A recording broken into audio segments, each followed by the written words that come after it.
One of the most universal challenges we face, regardless of age, profession, or background, is the tendency to procrastinate, that internal resistance to action, the quiet voice that says, "Do it later," seems to win more often than we'd like. And yet, when we understand the mechanisms behind procrastination biologically and psychologically, we unlock the keys not just to stopping it, but to increasing motivation in a way that is sustainable and grounded in science. Let's begin by acknowledging something important. Procrastination is not a character flaw. It's not laziness. In most cases, it is a maladaptive coping mechanism tied to stress, uncertainty, or the perception of a task being too complex or unrewarding. The brain's default is to conserve energy and avoid discomfort. So when something feels hard, emotionally loaded, or unclear, your nervous system chooses to divert attention elsewhere. That's not you failing. That's your brain doing what it was designed to do: protect you from perceived threat. But the good news is, this is also something we can rewire. The first lever to pull is understanding the role of dopamine in motivation. Dopamine is often oversimplified as the pleasure molecule, but in reality, it's more accurately described as the molecule of motivation, drive, and pursuit. Dopamine is not about the reward itself, it's about the anticipation of the reward.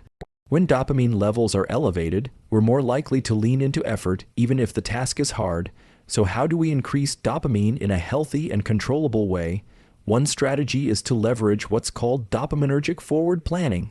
Instead of focusing on how unpleasant or difficult a task is, we learn to attach dopamine to the process. That means rewarding the effort, not just the outcome. If you're studying, don't wait until you get the grade to celebrate. Celebrate the act of sitting down and opening the book. Say to yourself, "This is me becoming better." That internal self-recognition actually reinforces the neural circuits associated with motivation. The brain learns to associate effort with reward, not just results. There are other physiological tools as well. One of the most immediate and effective is visual anchoring. When we stare at a screen or a page too long, our brainwaves shift into a fatigued state. You can reset your alertness by simply looking at a far-off object 100 to 200 feet away for 30 to 60 seconds. This taps into the visual system's control over autonomic arousal.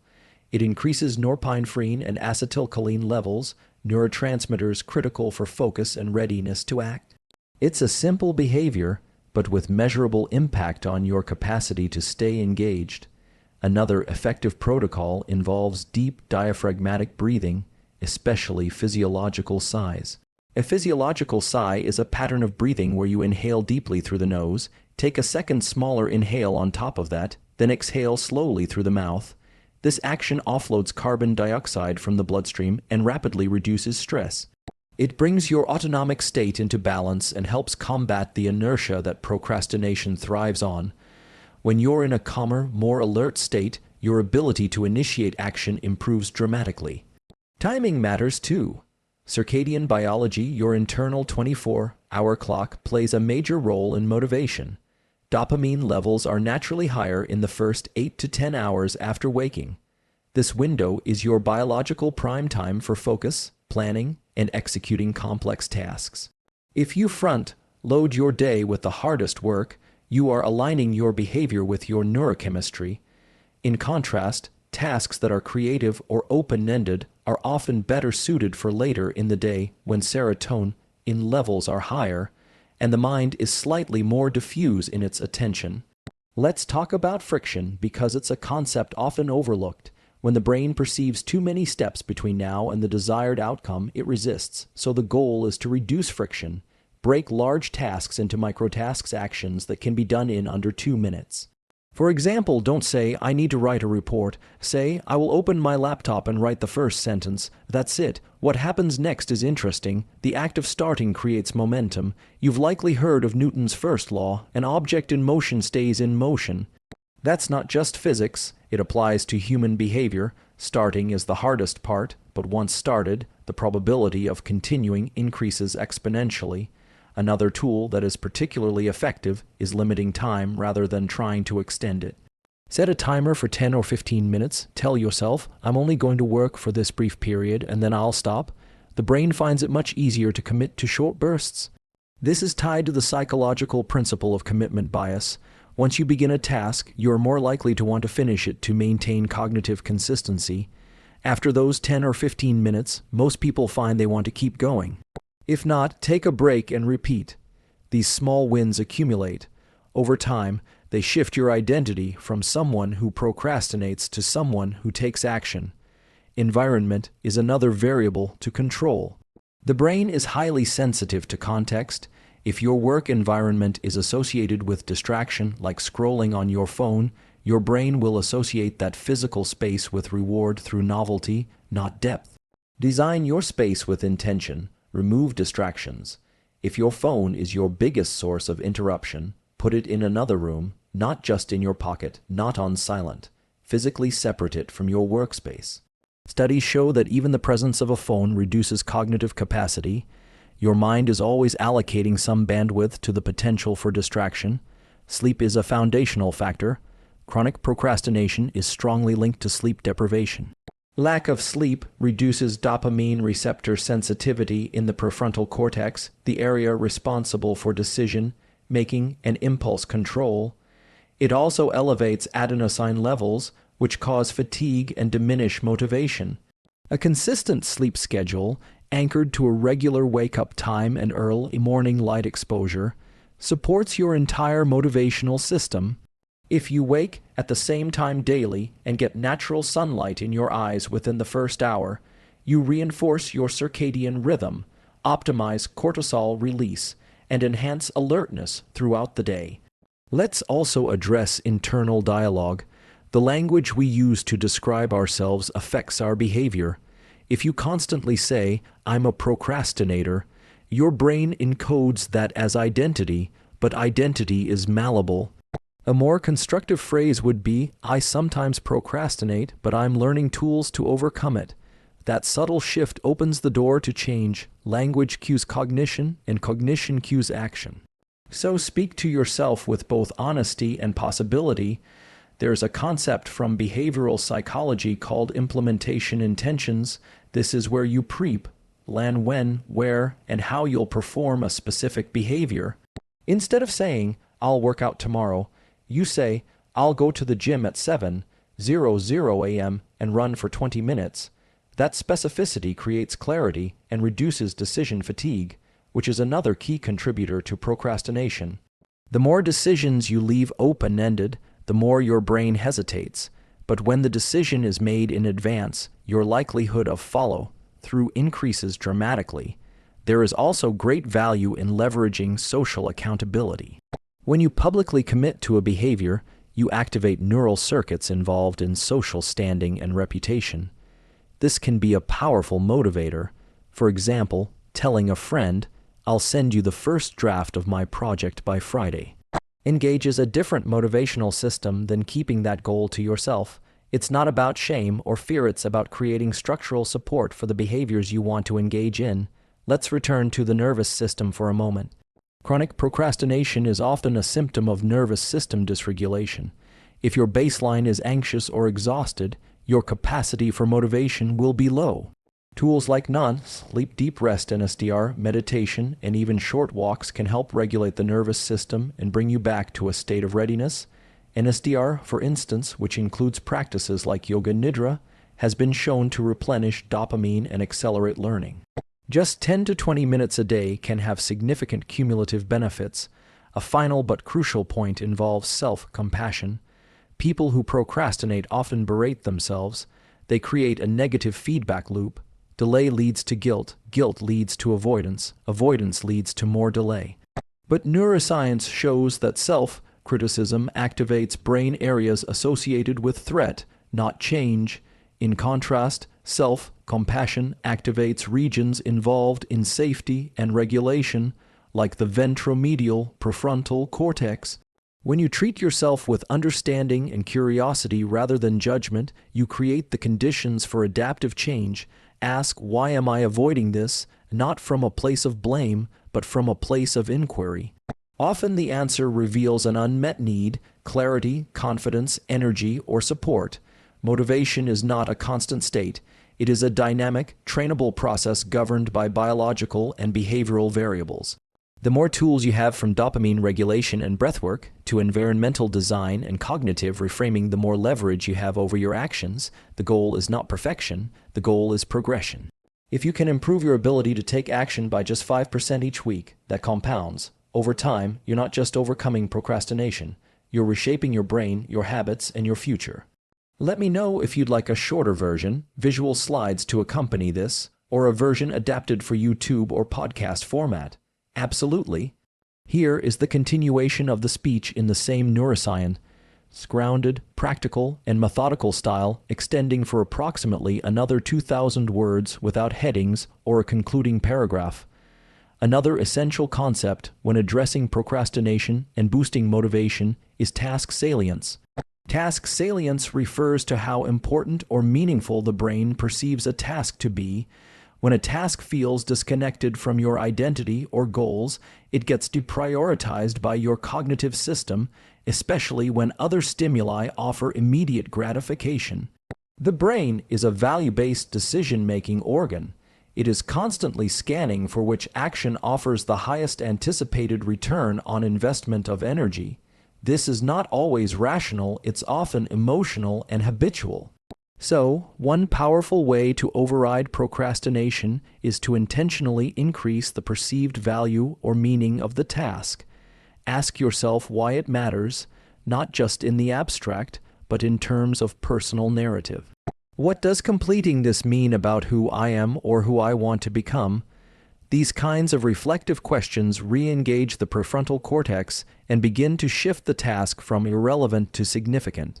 When you create emotional relevance, you engage dopaminergic pathways that increase motivation naturally, but this effect can be amplified further through what's called episodic future thinking.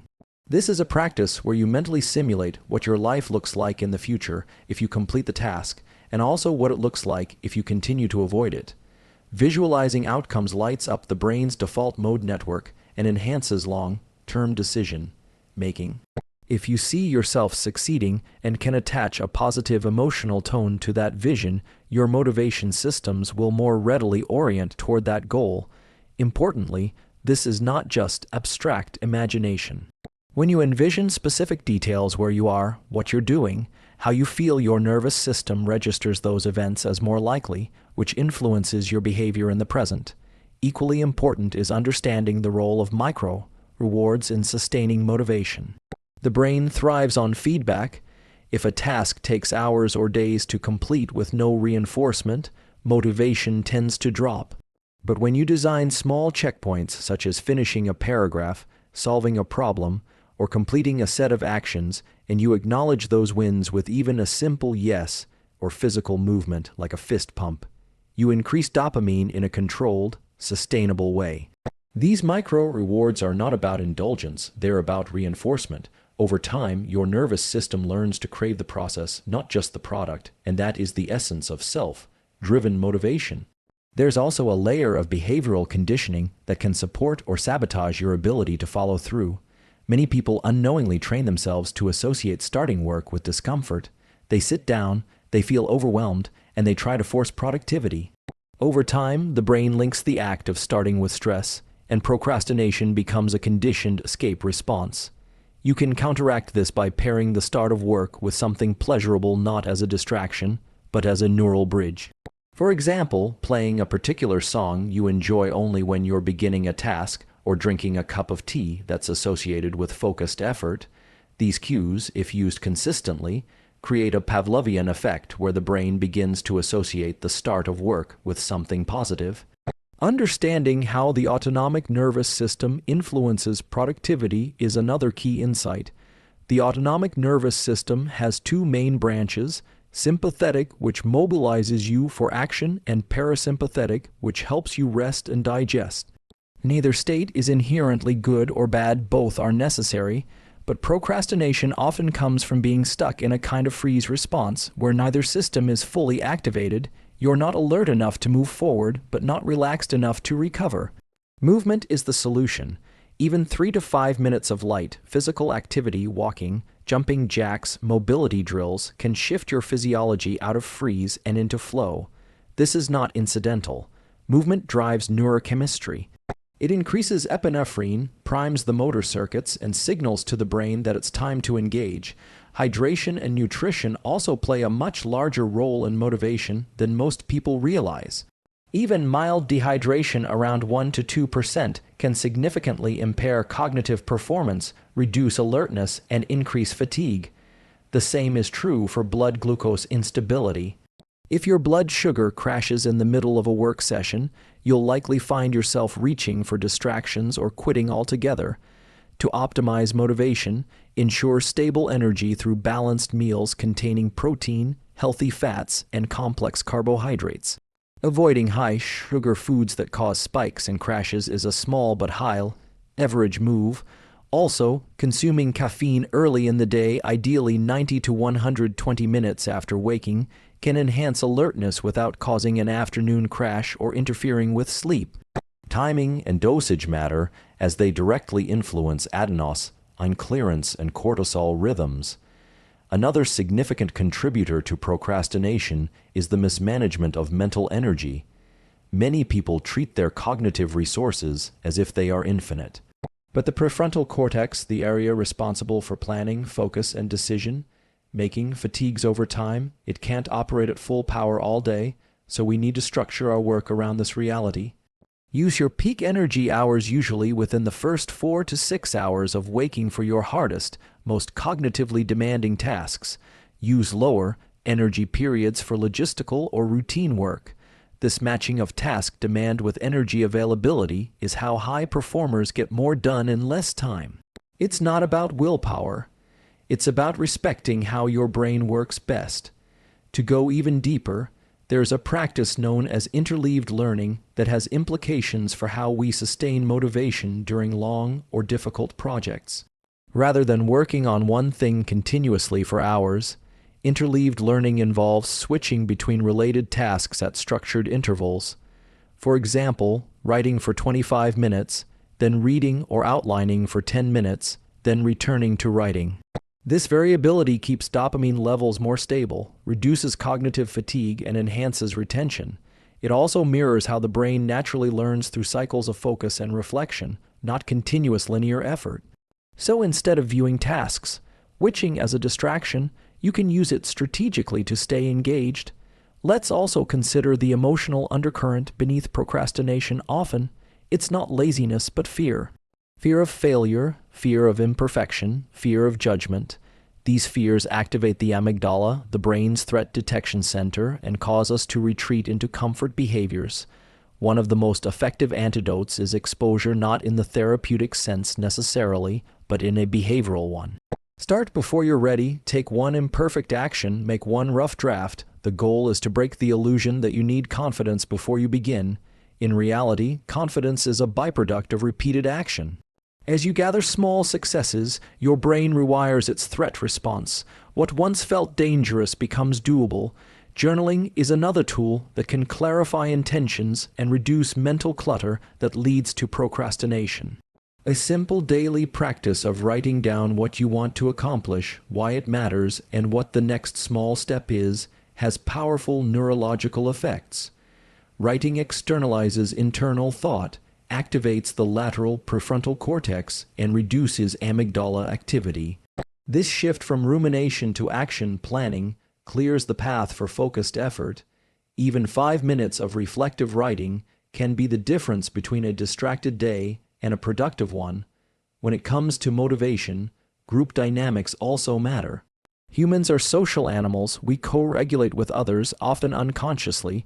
If you surround yourself with individuals who prioritize action, learning, and follow through, your own behavior tends to shift in that direction. This is called social entrainment. If instead your peer group normalizes avoidance and distraction, those patterns become your baseline. One powerful shift is to create or join accountability groups where the expectation is action and progress. Even if it's virtual, the shared rhythm creates momentum. Neuroscience confirms this. Mirror neurons and oxytocin pathways are involved in group coordination and help sustain motivation when it's waning. Another overlooked factor is digital hygiene. Every notification, every social media swipe, Every email ping is a hit of novelty that temporarily spikes dopamine and then crashes it.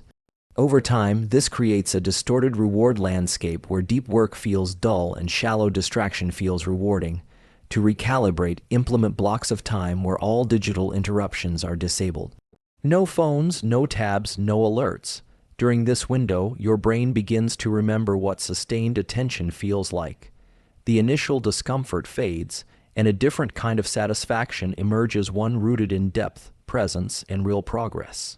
The physiology of anticipation is also worth exploring.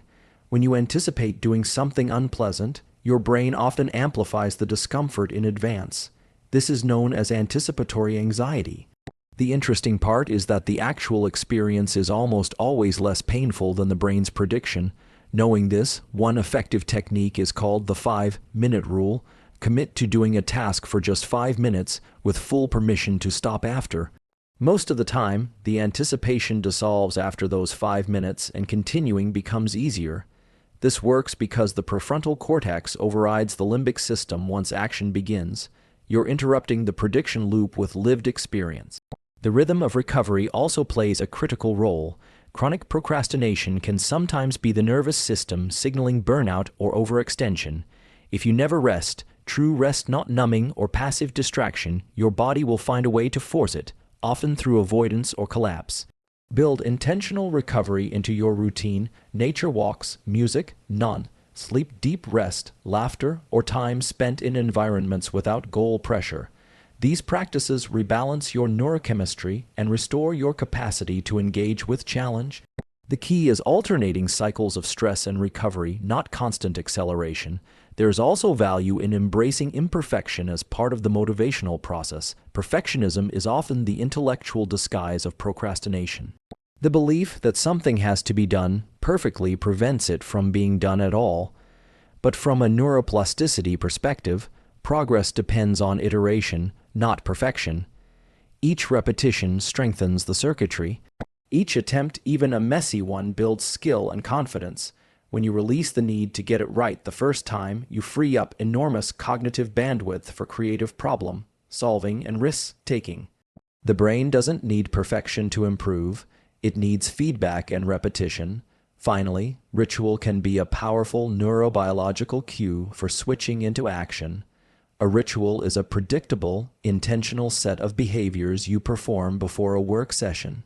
This could be as simple as closing the door, setting your timer, taking a breath, and putting on a particular playlist. When done consistently, the brain begins to associate this sequence with focus. Over time, the ritual itself becomes a trigger for engagement.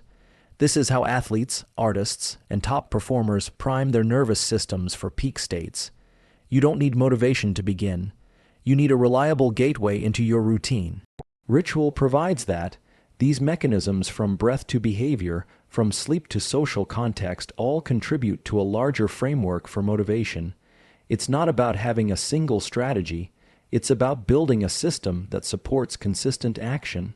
One that respects your biology while guiding your psychology, because motivation is not magic, it's mechanics.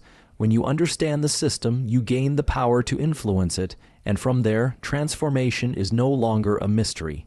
It's a matter of design. Let me know if you want this adapted for a podcast script, video voiceover, or training module. Here's the concluding paragraph for the speech, written in the same grounded neuroscience, informed style. Ultimately, overcoming procrastination and cultivating sustained motivation isn't about forcing yourself to work harder. It's about working with the systems your brain and body already use to regulate energy, focus, and action. When you align your behavior with the biology of motivation through deliberate state shifts, goal clarity, structured routines, and restorative practices, you stop relying on willpower alone and start building momentum that sustains itself. Change doesn't come from waiting to feel ready. It comes from acting consistently, even in small ways, until readiness becomes your new baseline. And once you understand how to direct your own internal state, you're no longer at the mercy of distraction, doubt, or delay. You become the architect of your own attention, and that's where real progress begins.